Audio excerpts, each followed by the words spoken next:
Hello, and welcome back to the Pocket Dimension podcast. This is the podcast where we talk about comic books, movies, series, all things related to geek culture. And as you can see, I'm not joined by my host with the most, Brad. Brad's currently undergoing a move. And if you've ever moved, you kind of know it's stressful. Your body hurts. So we will see Brad next week. But we got some pretty cool things to cover.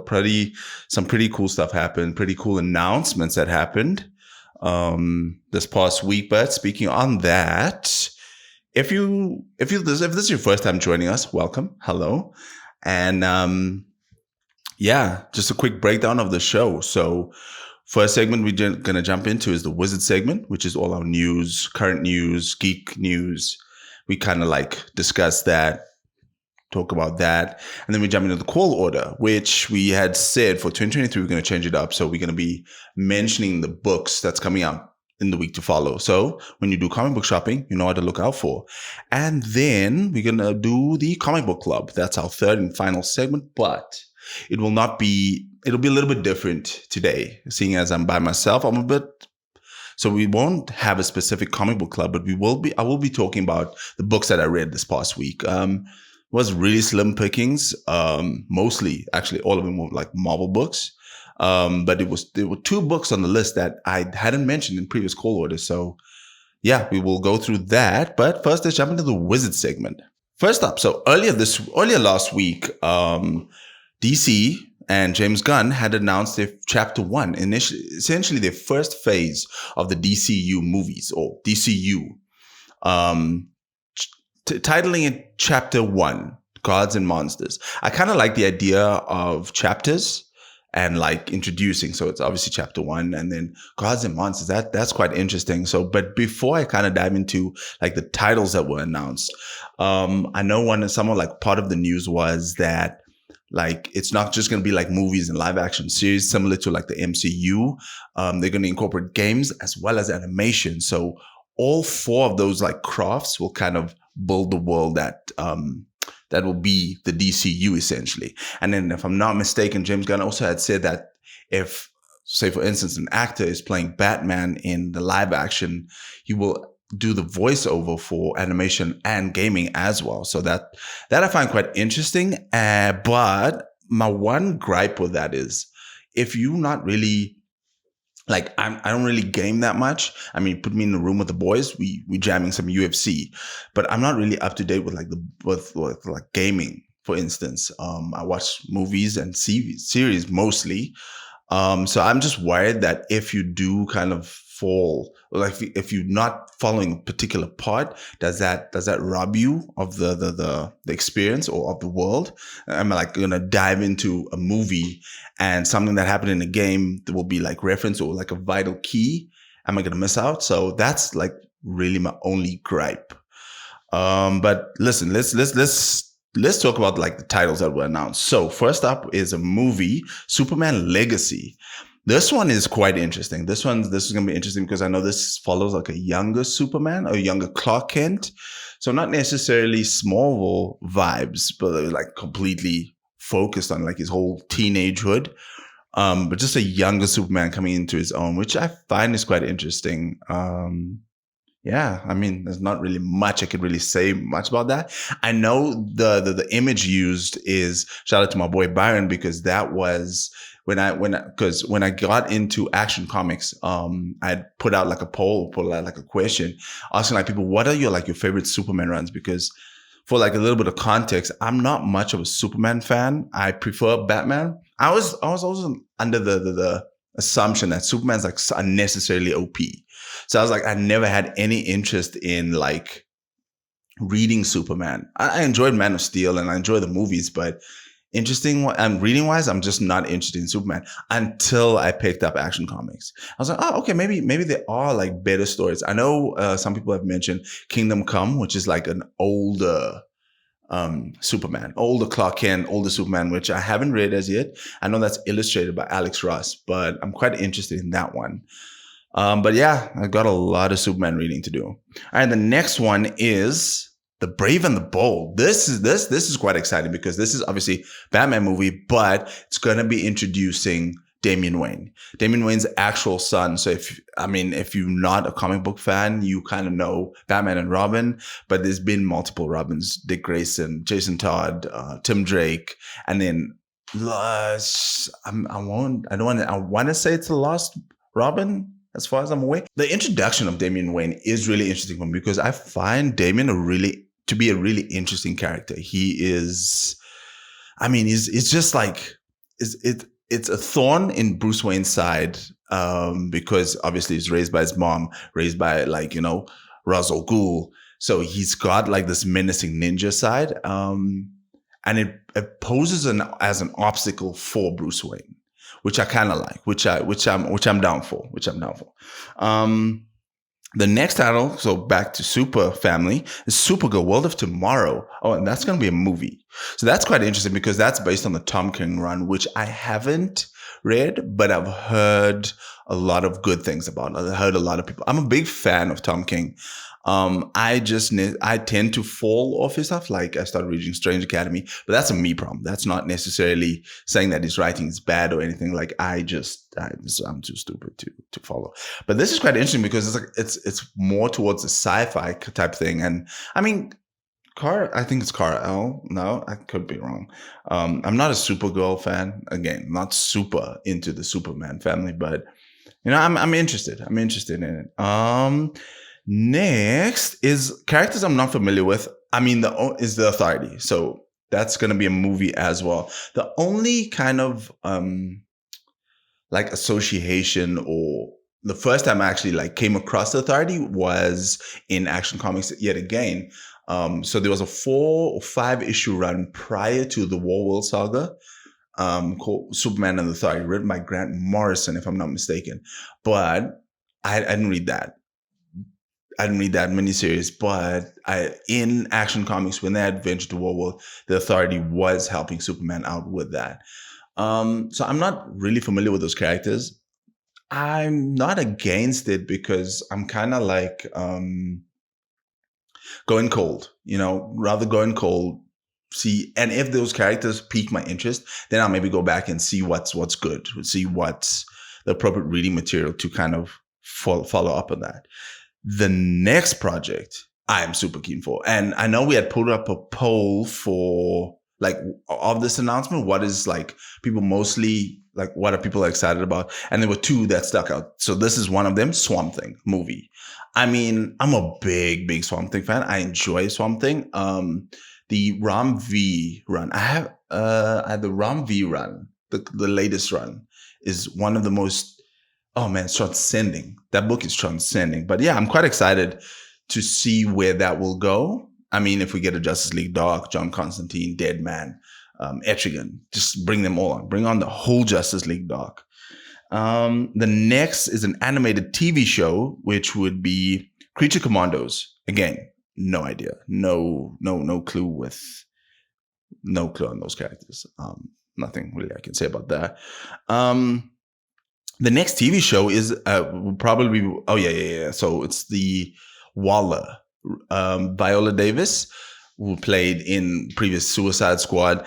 This is also something that I said because I know a lot of people. James Gunn came on and there was excitement, and then a lot of movies like Superman got canceled. Henry Cavill is not coming back so a lot of there was not necessarily backlash, but a lot of rage amongst the fans. I was like, okay, I get it. There's certain people, when people saw James Gunn coming back on, they kind of hoped that the DCU will be on the right track. And I feel and then when things started getting canceled, I was like, oh no, they lost the plot again. I have faith, and I said this before in previous episodes, I have faith in James Gunn, his writing, his directing, because if you look at Guardians of the Galaxy, Guardians of the Galaxy was D-list characters, C-list characters, D-list at worst. But he made them popular. He made them, who they are. Look what he did with the Suicide Squad movie. The first one was not the best, in my opinion. I did not enjoy the first Suicide Squad movie, but the second one, Peacemaker, absolutely killed. And there again, Peacemaker came through and he absolutely killed on that show. It's a good balance of comedic and an action as well, and a good storytelling, which I know James Gunn really focuses on. The next TV show is something like another one that on our poll people were quite like excited about, and I'm excited too, is the Lanterns. So I love the fact that it's like lanterns, not Green Lantern, Red Lantern. It's just lanterns. And I know the description of this was going to be a cop, like a cop noir, not noir, but like a cop series, which I thoroughly enjoy because essentially that's what the Green Lanterns are, or lanterns are, is space cops. And then you have so many characters to play with. You have like the classic, like Hal Jordan, Jon Stewart, Guy Gardner, and then like newer additions, Simon Baz, and then was it Jessica Cruz, if I'm not mistaken. So yeah, there's room to play.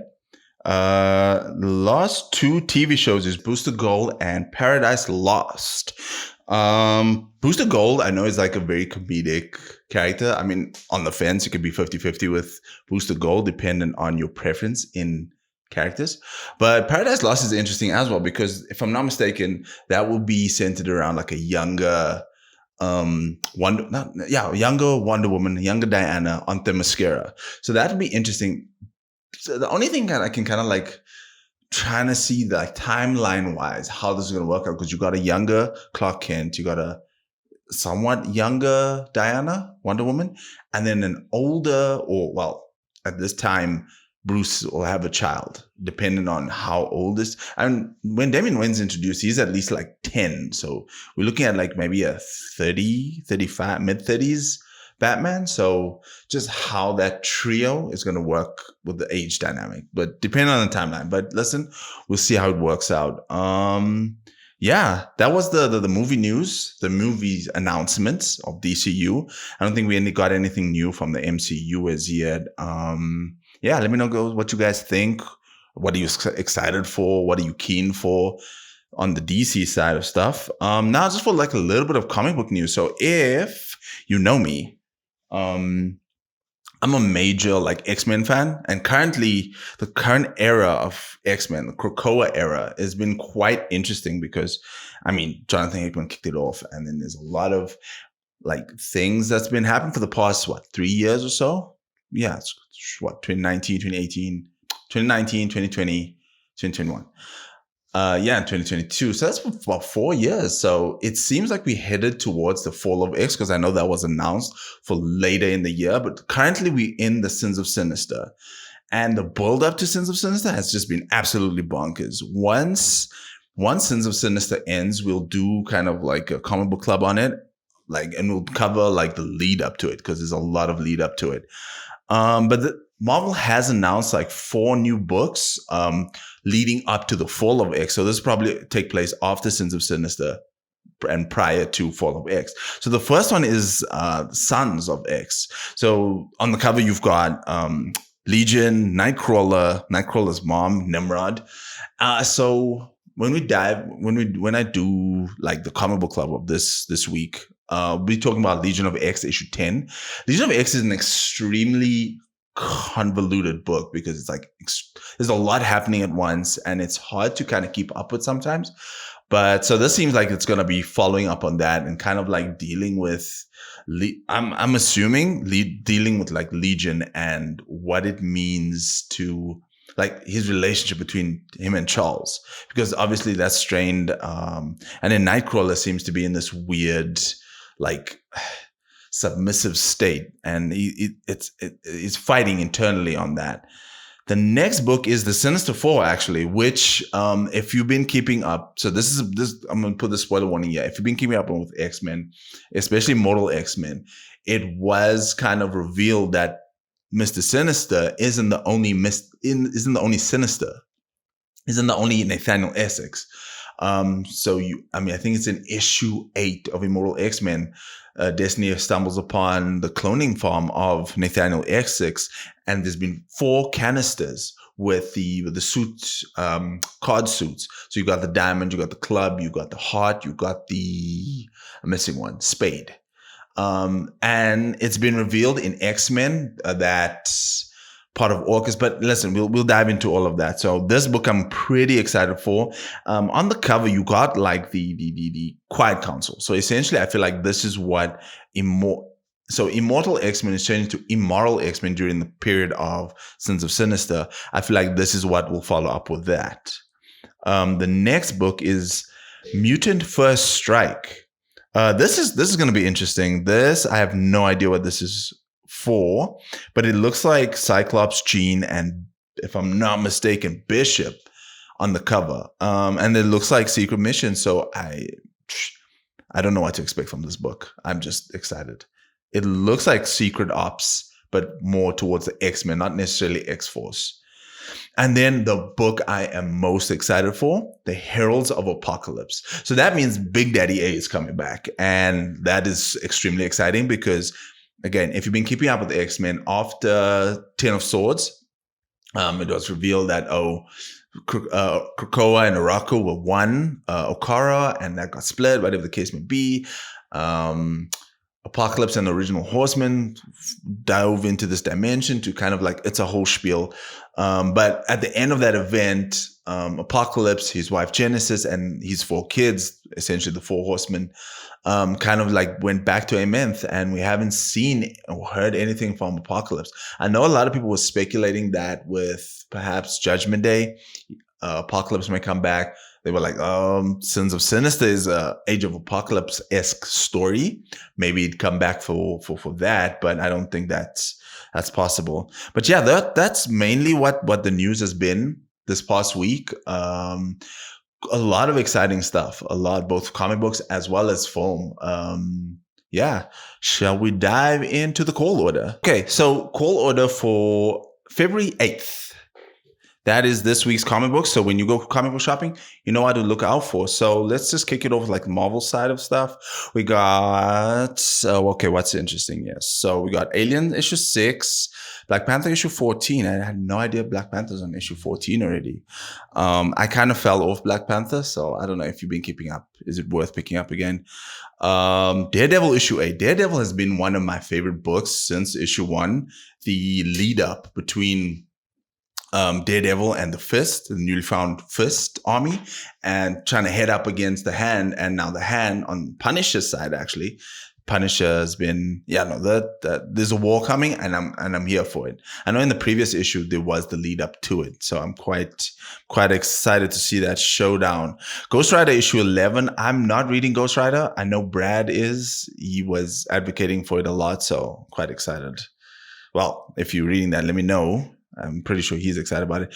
Gold Goblin issue 4. I'm not too sure if anybody's reading this, to be honest. I know it's Norman Osborn taking on the Gold Goblin. He's now a hero as the Gold Goblin. I don't know how I feel about that. I was reading Dark Web. I tried to jump into Amazing Spider-Man with Dark Web. I fell off that so quickly. I was like, it's not that event was not the one. But listen, I'm not here to bash that because the next, keeping on like the Spider-Man theme, is the Red Goblin, actually, issue 1. So this I know follows the grandson of Norman Osborn, Normie. I think he was kind of not possessed, but like he connected with his symbiote, with Carnage symbiote. So he kind of became like the Red Goblin. Secret Invasion issue 4, nothing interesting. This is a book I'm quite excited for. Storm and the Brotherhood of Mutants. This is essentially part 2 of Sins of Sinister. So at the end of Sins of Sinister, it kind of gave a breakdown of kind of how the books are being laid out. So the first issues of I think it's Immoral X-Men, Storm and the Brotherhood of Mutants, and then Nightcrawlers. So essentially those 3 will come out every month. So the first batch is 5 years, next batch is I think 100 years, and then the next batch will be 1,000 years, and then obviously the conclusion. So I kind of like the way they set out that event. The next book up, we have The Amazing Spider-Man issue 19. As I said, I try to get back into The Amazing Spider-Man. I struggle. It's the artwork's not there. It's not the greatest.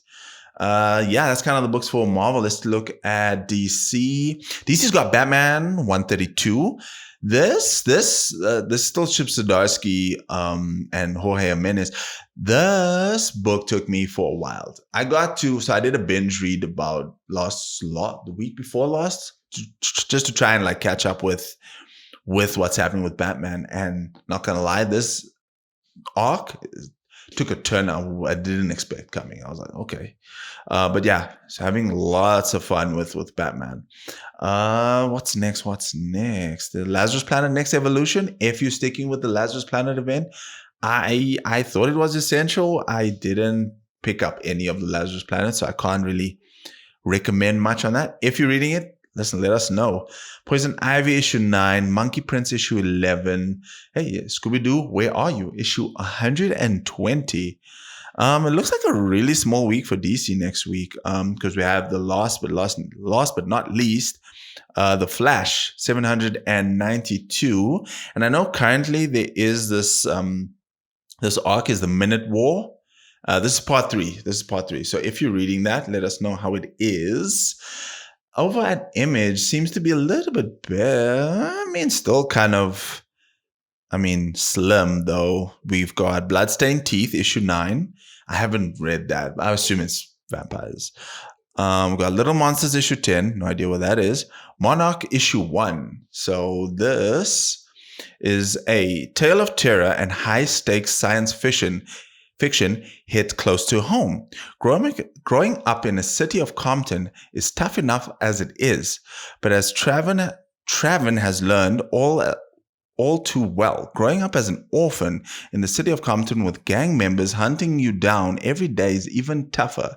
Also, essentially, it's like a street level. Okay. Spawn issue 338. If you're reading Spawn, I tried to get into Spawn. It's a bit too dark for me. I'm like, it's a lot right now. Boom Studios also doesn't have, literally has just 2 issues coming out. Harrower issue 1 and Know Your Station issue 3. So yeah, that's the books coming out for February 8th. All right, so diving into the comic book club, like I said, there won't be like an official comic book club this week because we're still kind of compiling the list so that you guys can read along with us, and then we can kind of have that conversation. But yeah, on this comic book club, I'm just going to be talking about the books that I read last week. So starting off with Legion of X, issue 10. Like I said, with Sons of X coming up, Legion of X has been the follow-up to Way of X, and it's another Nightcrawler-centric book. But essentially, this book is a lot more confusing, but the reason why is because there's so many things happening at once. You've got kind of Nimrod using Warlock to kind of hack Krakoa, because Warlock is kind of integrated into Krakoa's like nervous system through like organics and all that. You have that happening at the same time. You have a psychic attack happening on the astral plane, which kind of, and then you have Professor X being Professor X, kind of like neuting Legion because he's so afraid of Legion, and then actually leaving Legion like powerless, which is quite like, wow. Okay. So while that's happening, and then you have Nightcrawler who's being transformed into like this beast. So essentially, if I'm like reading this correctly, Nightcrawler is like a very hopeful character. He's very like, you can always count on him if you're down and out. You can always count on him to kind of like lift the spirits, lift up the hope. So essentially it's that hope that he keeps putting in the forefront and kind of like pushing away the idea and like the stresses of kind of like saving people who doesn't care about mutants. And that kind of like that negativity, creates like this hopefulness. So you kind of have this lady, essentially it's this like adoptive mother using magic to kind of form that hope into the sword. So it kind of like explains in a way roughly why you see Nightcrawler in this like monstrous state in Sins of Sinister. And then obviously big reveal at the end of the book, the lost suit that we're missing, or the lost Sinister that we're missing. Because as I mentioned, in Immortal X-Men issue 8, if I'm not mistaken, Disney had stumbled upon a cloning lab where we had seen that there were multiple or 4 different Nathaniel Essexes, kind of like being cloned with 4 different like card suit. So you got the diamond, spade, all that. I know. So obviously we know the Mr. Sinister with the diamond on his forehead. And then I think in Jerry Duggan's X-Men, we got revealed Dr. Stasis, if I'm not mistaken, is a Nathaniel Essex with the spade.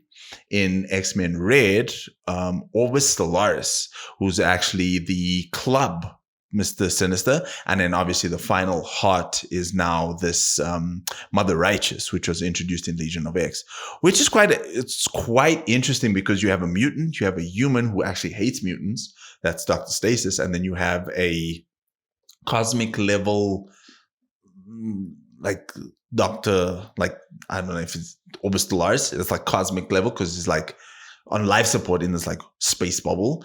And then you have Mother Righteous, which is a good mix of like magic and astral magic or like psychic magic. But that's Legion of X. I'm very excited to see how this sets up the fall of X, because I have a feeling it is, because you have, like I said, you have Nimrod, who's like with Orcus, who's a anti-mutant human group, kind of like hacking Krakoa, trying to like cyber hacking Krakoa through Warlock, trying to bring the mutants to their knees, which is quite nail biting. You know, as convoluted as that book may be, it's extremely nail biting. It'll definitely have you on the edge of your seat. Speaking of like edge of your seat, X-Force 37. This book, I was so ready to drop. I was so ready to drop X-Force because when it started out in 2019 with the first volume, it was really, really good. You had like Xeno being introduced. You have like, then you started like getting things with like Beast being darker than usual. And it kind of fell off a bit with like some of the events, and then it took a while to kind of get back. But the past couple issues have been dealing with like the Beast situation. It's been dealing with Xeno. And in this issue, we kind of get the backstory of the Peacock guy, of Xeno. And like, you know, so all the culmination, all those like plot threads are coming back. And so this book has really brought me back. It's been a rough ride with X-Force, but hey, I'm back with it. It's got me excited again. And then the next book I read was Spider-Man, Miles Morales Spider-Man issue 3. This book is amazing. Cody Ziegler really knows how to write an extremely human, down-to-earth story. And that's what I feel is missing. Not necessarily missing, but like with the Amazing Spider-Man book, I feel like it's too much out there, and it's fine, but I just feel like Spider-Man has to kind of be a ground level. You know, you need that sympathy. You need that like that humanness to him. And that's exactly what Cody Ziegler does. I mean, with this issue, you kind of have, I mean, they've already introduced the new villain.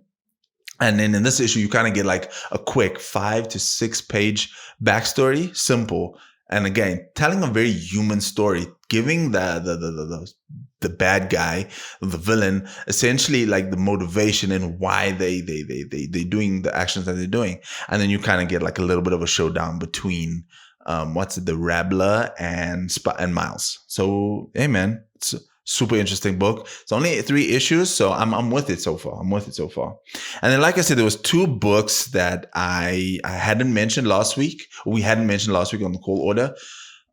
It's Bloodline, Daughter of Blade, and then the Silver Surfer Ghostlight. So those are 2 number 1s that I gave a try. Bloodline was introduced in the AXC Free Comic Book Day. So there's like a 2 or 3 page story on her, kind of like introducing. So that's essentially her first appearance.